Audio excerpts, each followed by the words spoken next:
Imagine heartbreak, right? But not as just an ending. Imagine it as a surprising pathway home, like back to yourself. What if that really painful ending could actually be, well, the most profound beginning? It's a really compelling idea because, our first reaction to heartbreak is usually just devastation, pure pain. But what we're going to explore today is how these moments, however awful they feel, can actually be the very catalyst for huge personal growth. Absolutely. Yeah. So this deep dive, it's all about that journey, that transformation, healing, even thriving after a toxic relationship. We're going to unpack how our past experiences, those internal patterns we all have, and even like broader societal stuff quietly shapes our connections. And most importantly, how you can consciously break free from those cycles. And for this, our source material comes from the insights of a psychotherapist.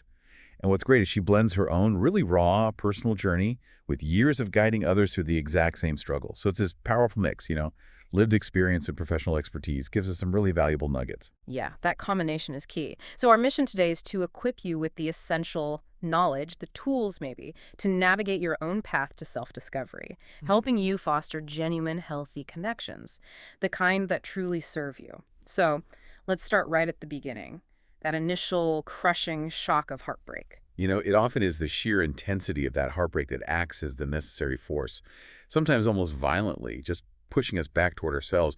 The psychotherapist we're drawing from, she recounts this really powerful moment with her own therapist. She was sobbing, just saying how much it hurt, the pain, and her therapist just looked at her and said, "Good." Good. Wow. Okay, that's provocative. What was the thinking there? Well, her therapist explained that without that level of pain, she probably would have just kept repeating the same destructive patterns, with the same kind of partner over and over. She never would have started that crucial journey back to herself. It's a really tough lesson, but it highlights how sometimes the sheer discomfort is the only thing strong enough to force us to actually change. That makes a lot of sense because, as the author shares, these relationships are often just this constant emotional roller coaster. It's exhausting. She describes a partner who would, like, make plans, tell her, "I'm on my way," and then just not show up. Right. He'd call hours later, make an excuse, then kind of manipulate her with apologies, maybe gifts. She was just left wondering why. Why get her hopes up only to disappoint her again? What's really insightful here is that the author admits she actually became, well, addicted to those constant ups and downs. She found this weird kind of comfort in hearing him apologize because she realized so few people in her life ever had. Oh, wow. But the therapist's crucial insight wasn't really about the partner himself. It was about the pattern that was emerging in my own life and relationships. It was this cycle she just couldn't seem to get off. So why do we get stuck on these painful merry-go-rounds? I mean, what keeps us there? The core concept our author introduces is this idea of Pandora's box, which is basically all the unaddressed trauma, the unresolved emotional wounds lurking inside us. Yep. She describes it like that, overflowing junk drawer in your kitchen you ignore and keep adding to. Mm-hmm. We all have one of those. Exactly. And here's the stark warning she gives. Your childhood trauma becomes your adult trauma. Oof. Yeah. It's a powerful reminder that we're often carrying around this silent weight, this emotional baggage. And it's quietly, but really powerfully, shaping our present, our choices, our relationships. The author gives some really profound personal examples of this. She realized the lingering impact of her father's unexpected death when she was young. Subconsciously, she found herself drawn to partners who would, ghost, breadcrumb, and unexpectedly sever ties. Wow. It was mirroring his abrupt, bewildering departure. So that deep-seated fear of abandonment from her father's death, it didn't just pop up in new relationships. It was like a constant companion. And think about her feeling that anxious vigilance when her ex-husband just went to the store. Right. That wasn't really about the grocery run, was it? It was a direct echo of that rooted fear that maybe he wouldn't come back. And it wasn't just romantic relationships either, which is interesting. She started seeing reflections of her mother's complex and unresolved dynamics playing out in her friendships. It led her to feel this compulsion to be the ever-accommodating friend, always taking care of others, often neglecting herself. The people-pleaser trap. Exactly. And even professionally, she found herself projecting disappointments onto her clinical supervisor, linking right back to those unaddressed maternal dynamics. It's such a clear demonstration of how those hidden wounds can just dictate so much of our adult experience, subtly pulling all the strings. And for you, listening, it's totally normal to feel some resistance, maybe even fear about looking inward at this kind of pain. Oh, absolutely. As the author says, it's all part of our journey. Embracing that pain isn't about punishment. It's actually a huge necessary step toward real healing and growth. So once that initial, maybe overwhelming emotional shock starts to settle a bit, it's time for some intentional space, Mm-hmm. a pause. The author calls this immediate vital pause after a breakup hermit mode. Hermit mode. Okay. Yeah. It's designed as this kind of protective cocoon for safety, for recovery from that sheer emotional exhaustion. One of her clients, Haley, she illustrates this perfectly. After her breakup, Haley felt uncertain of my place in the world, really disconnected from myself. But paradoxically, she also admitted she was starting to love not having so much relationship drama. Right. You get both, don't you? That loneliness, but also this surprising sense of liberation. Exactly. Those conflicting feelings are so common. That initial pause, that hermit mode, Yeah. it's crucial. But then comes a deeper, more, well, profound step. She calls it the heart sabbatical. Okay, heart sabbatical. Wow. Sounds serious. It is, but in a good way. Mm-hmm. It's the next phase, more intentional, more structured. She compares it to physical therapy after a surgery. But for those deeper emotional wounds, it's not just pausing. It's active, dedicated work on yourself. And its purpose is really clearly defined, right? To rebuild the relationship you have with yourself, to prioritize self-validation and cultivate clear boundaries. The author suggests around 4 to 6 months for this sabbatical, though she notes many people extend it because they find so much value in that dedicated time to really reset. So how do you even start something that sounds so significant? It begins with 3 really crucial steps: decision, commitment, and declaration. Okay. The author shares her own powerful commitment, her decision to leave her abusive marriage. She made her happiness the absolute priority, even though it meant walking away from a future she'd planned. That decision, it wasn't easy, obviously, but it was that first powerful act of taking responsibility for her own well-being. And we see this play out so vividly with her client, Elena. Elena had this big aha moment after her therapist asked her, basically, can you heal a broken heart if you keep letting the same kind of people break it over and over again? Right. It's home. Totally. Elena went home, made the decision, blocked all contacts, got rid of the dating apps. But then she took it a step further. She made a public declaration to her friends. Yeah, that's powerful. What did she do? She literally gathered her friends and told them, look, no more setting me up on dates, okay? Even if he's a 10 out of 10 and loves dogs. Love it. She specifically asked them to remind her not to dive back into old situationships when she felt bored or tempted. That public declaration, it isn't just symbolic, is it? Yeah. It really shows that shift from just drifting, unconscious living to conscious healing. It's like rallying your tribe, getting your support system on board with your new path. Exactly. So once you've made that decision, that commitment, the heart sabbatical really kicks off. And the author identifies 3 core components for this internal healing journey: inner child healing, ego work, and shadow work. Right. She calls these the essential pillars supporting your emotional home. Let's break them down. Let's start with inner child healing. This is all about focusing on repairing those foundational cracks from early childhood traumas. Things like, pain, neglect, misunderstanding, feeling unseen. These early experiences are so impactful because they often dictate a lot of our subconscious reactions as adults, and we don't even realize it's happening. It's about going back, revisiting those moments, and giving ourselves the love, the validation, the protection we needed back then but didn't get. So practically, how does that work? Yeah. It involves identifying emotional triggers, right? Like Haley, the client we mentioned. Her feelings of being not good enough, Yeah. which got triggered by feedback at work, Yeah. that stemmed directly from childhood invalidation. So she learned to connect with her younger self through things like visualization, doing childhood hobbies again, like painting, journaling, and even using soothing self-talk, like literally telling her younger self, it wasn't your fault, I'll protect you now. It's like reparenting yourself. It sounds a bit strange maybe, Yeah, but it can be incredibly healing. definitely. Okay, so that's inner child. What about ego work? Okay, ego work. Think of the ego as like the walls of our emotional home. It represents the conscious parts of ourselves, but it often builds up these defense mechanisms to protect us from perceived harm.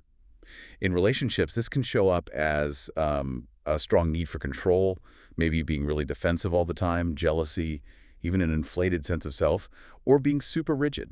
And what's really insightful about how the ego works is how it can subtly twist our reality to keep us safe, right? Even if that safety keeps us stuck, like splitting, that's not just seeing people as all good or all bad. Right, it's more nuanced. It's a defense that stops us from seeing the full picture, the complexities.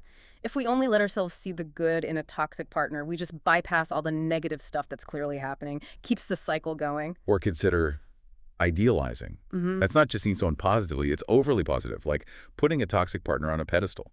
You systematically overlook all the red flags, even outright abuse sometimes. This defense, while it feels positive, actually blinds you to reality, keeps you attached to an illusion.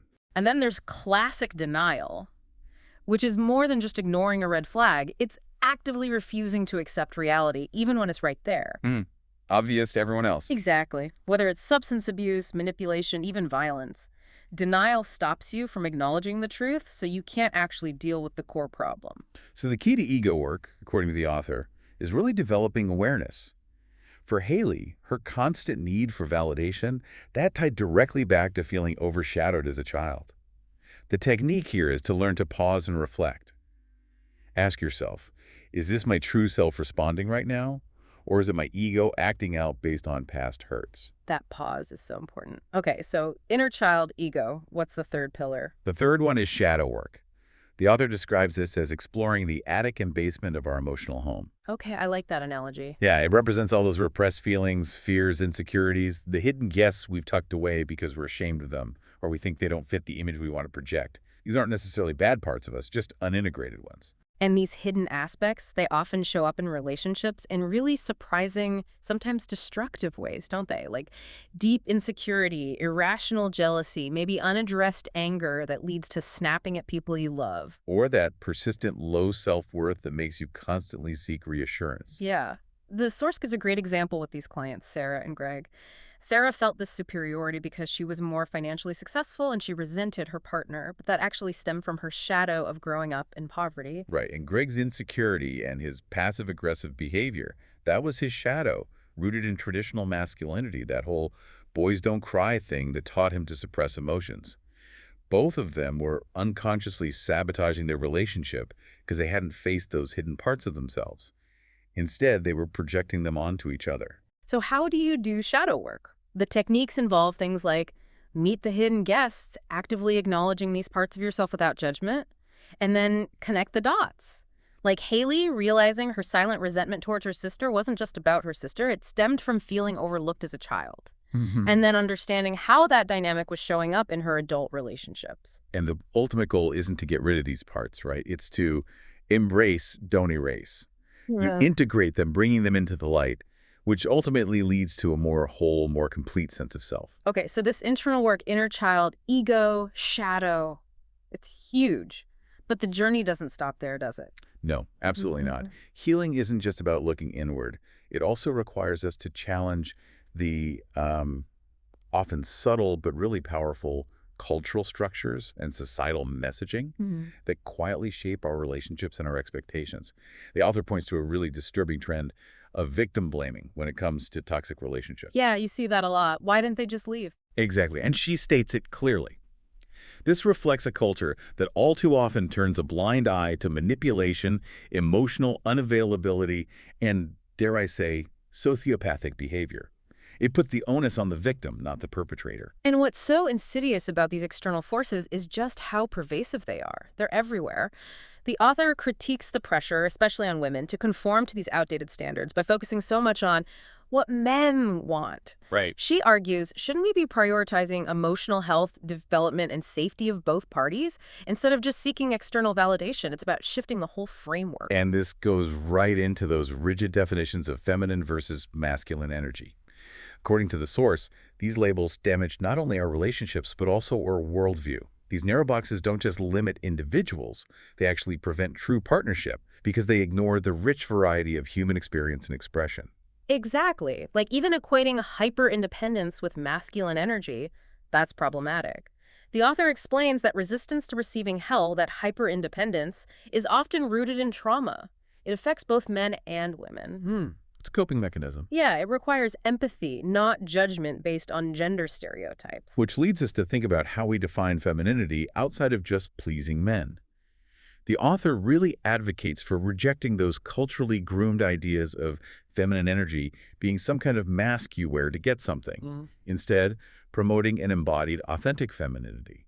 This helps dismantle those archaic patriarchal ideas that reinforce toxic gender roles and internalize misogyny, which ultimately just hinder true partnership. It's about decoding the subtext, isn't it? Like in commonly heard advice. The author points out how seemingly harmless statements like, oh, men don't care about your money or your degrees, can actually be code for, we want women to be hungry and destitute Oh, in order to keep them powerless and without options. It's a subtle way to maintain control and dependence. that's a chilling interpretation, but you can see the logic.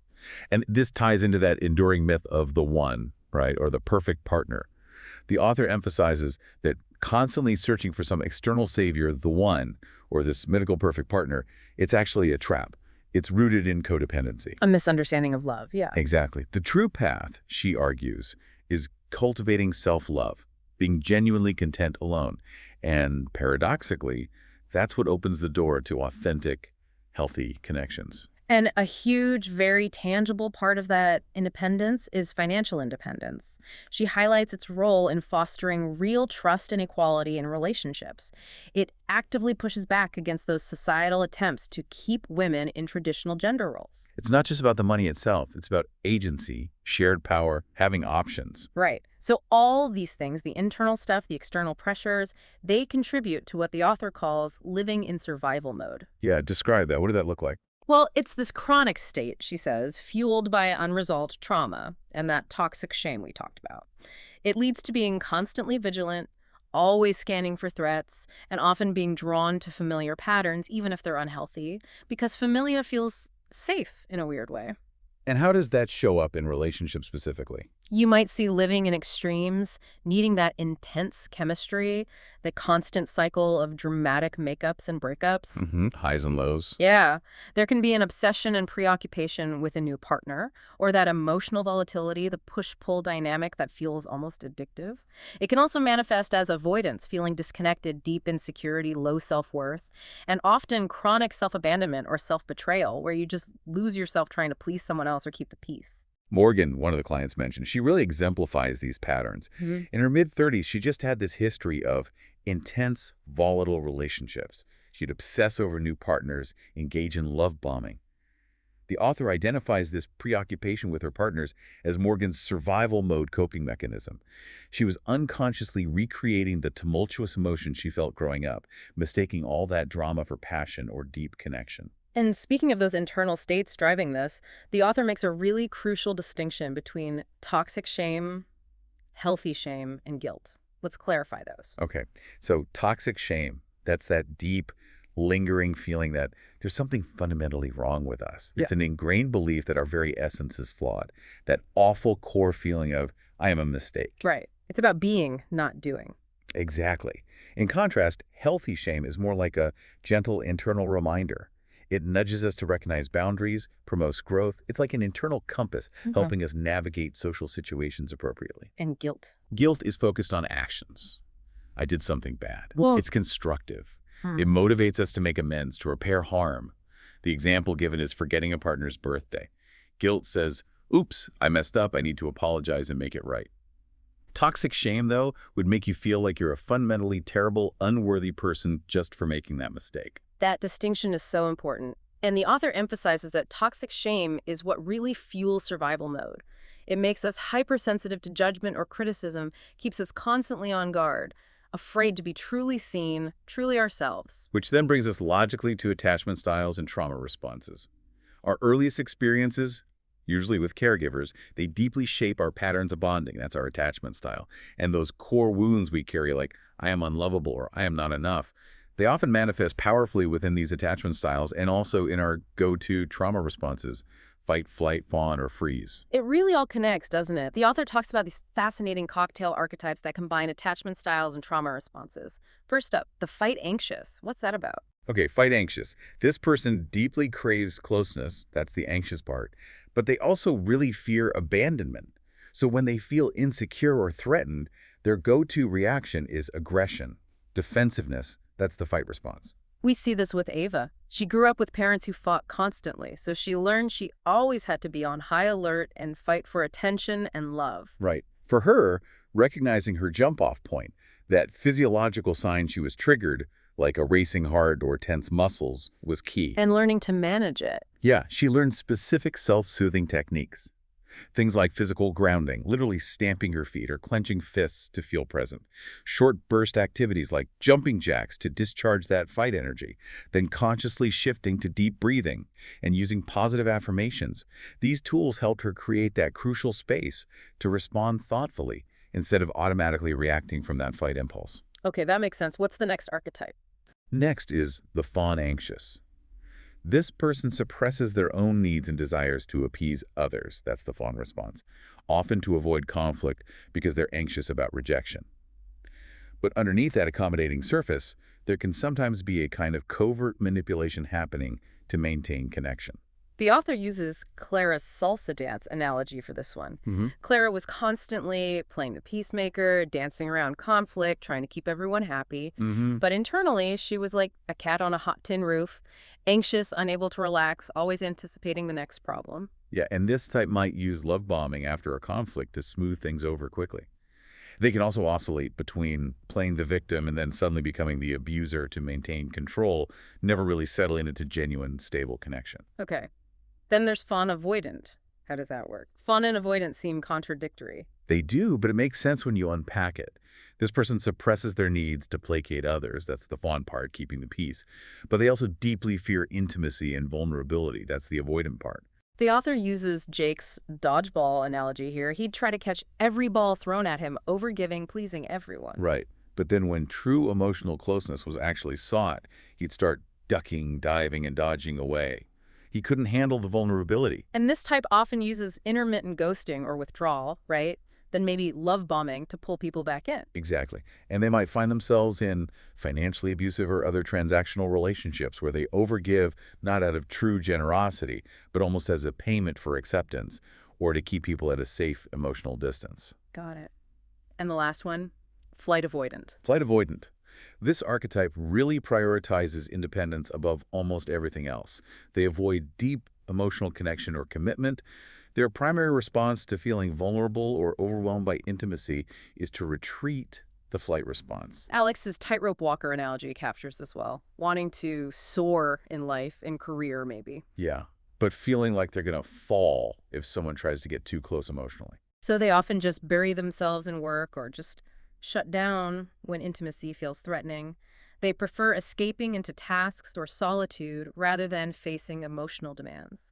So understanding these archetypes helps us then deconstruct some specific types of survival-based relationships that often grow out of these underlying patterns. The first one the author mentions is the fixer relationship. Ah, yes, the fixer. That tendency to be captivated by someone's potential, right? Yeah. Believing you can be the one to make everything right for them. Exactly. The source shares Sarah's story. She poured all her energy into fixing her partner, Alex, constantly trying to help him overcome his struggles, manage his life.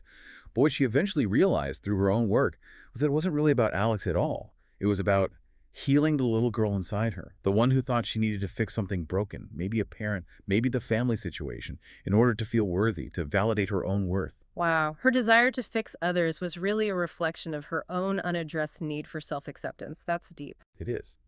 Then there's the trauma-bonded relationship. This is where that intense roller coaster of highs and lows becomes your definition of love, often because it mirrors chaotic or inconsistent dynamics from childhood. The author shares her own really harrowing experience here involving physical abuse that she hid from everyone. Yeah. And she explains how those moments of kindness or apology from the abuser, however rare or manipulative they were, actually strengthened the bond paradoxically. It made it even harder to leave. That intensity, that cycle of abuse and apology, it gets confused with depth of feeling, with passion. It's a very powerful, dangerous dynamic. Definitely. Okay, what about the love-addicted relationship?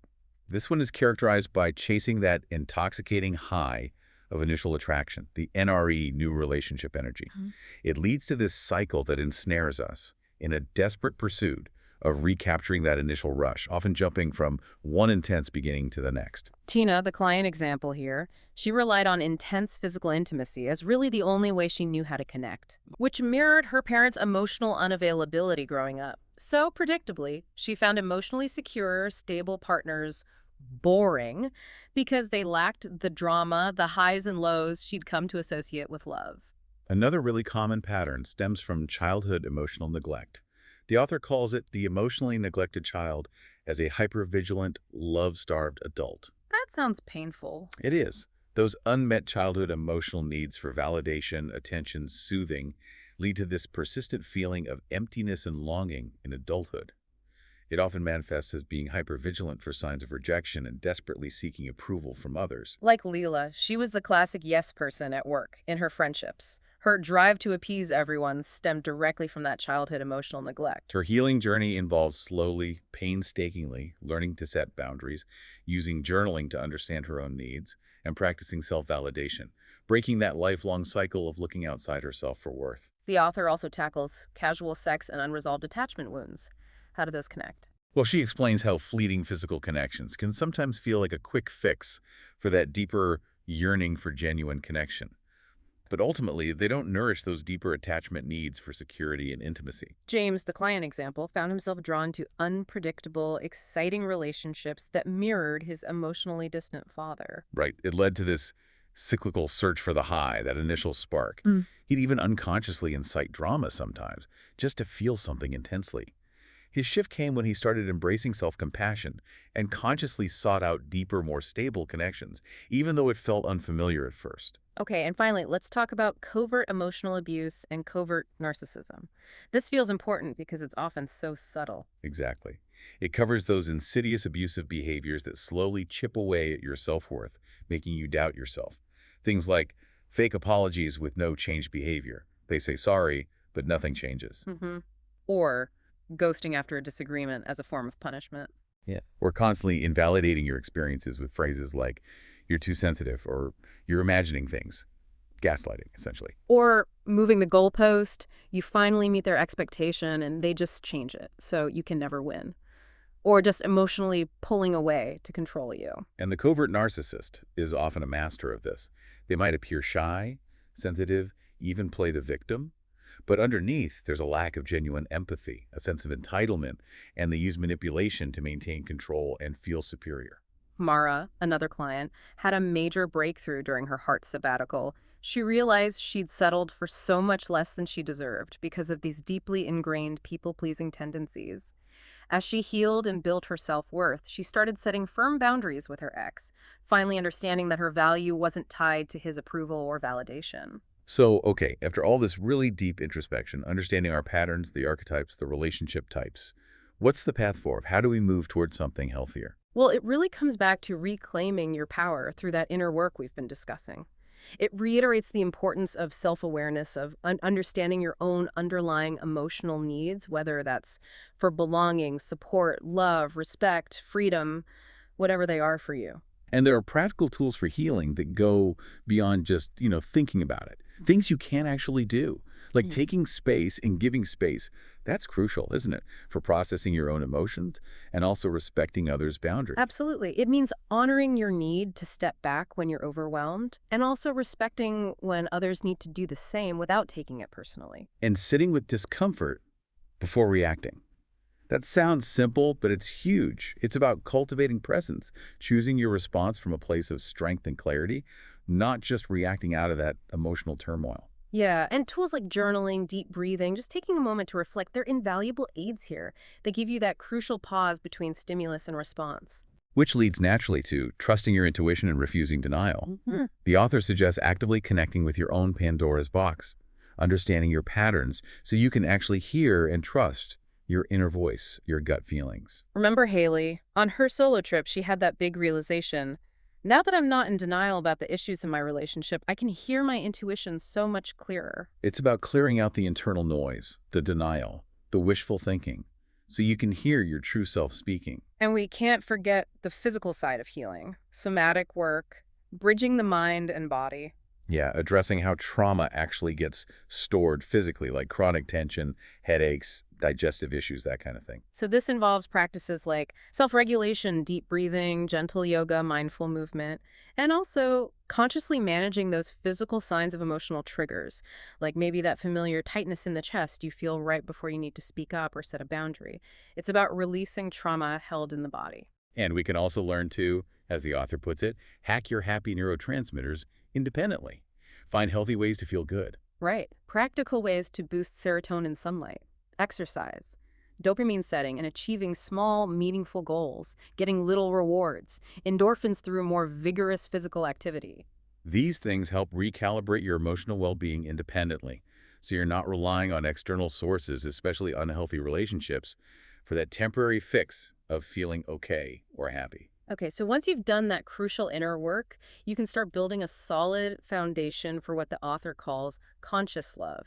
And this really begins with defining your core values. What are those fundamental beliefs that guide how you want to show up in relationships? Things like maybe certainty, clarity, commitment, communication, emotional safety, empathy, honesty, respect, trust. You need to do that self-reflection to figure out what truly matters most to you. These become your non-negotiables. And how do you protect those values and protect yourself? Through boundaries. Right, and the author defines boundaries really clearly, not as ultimatums or weapons to control others, but as a clear and compassionate expression of our needs and limits. They're essential for protecting your emotional well-being and communicating what is and isn't acceptable for you. Okay, so we've talked a lot about the problems. Let's shift focus. What do positive, healthy relationships actually feel and look like? The author calls these green flags of conscious love. And they're not just vague feelings, they're specific indicators we can look for. Yeah, like emotional safety, what does that really mean? It means you feel genuinely safe to be vulnerable, to express your true feelings, even to make mistakes, without fearing judgment, retaliation, or abandonment. It's that foundational feeling that allows real intimacy, real connection to actually grow. Exactly. And another huge green flag is normalizing disappointment. Ooh, that's interesting. Normalizing disappointment. Yeah. In healthy relationships, conflict and disappointment aren't seen as disasters. They're understood as natural, unavoidable parts of life and relating. It means you can express sadness, frustration, or unmet expectations, and your partner doesn't shut down, get defensive, lash out, or minimize your feelings. Instead, they respond with empathy, a willingness to understand. Precisely. Creating a safe space to actually work through the issues that will inevitably arise in any relationship. These green flags, they signify a relationship where you can genuinely grow individually and together. And the author kind of distills conscious love down to the three pillars: respect, communication, and understanding. Simple words, but profound in practice. These elements, when truly present, foster authentic, meaningful, lasting connections. They deepen self-awareness and build stability within the relationship itself, rather than relying on that chaotic roller coaster we talked about earlier. And really, the capstone of this whole journey, once you've done the inner work, built that foundation, is embracing the power of vulnerability. Yeah.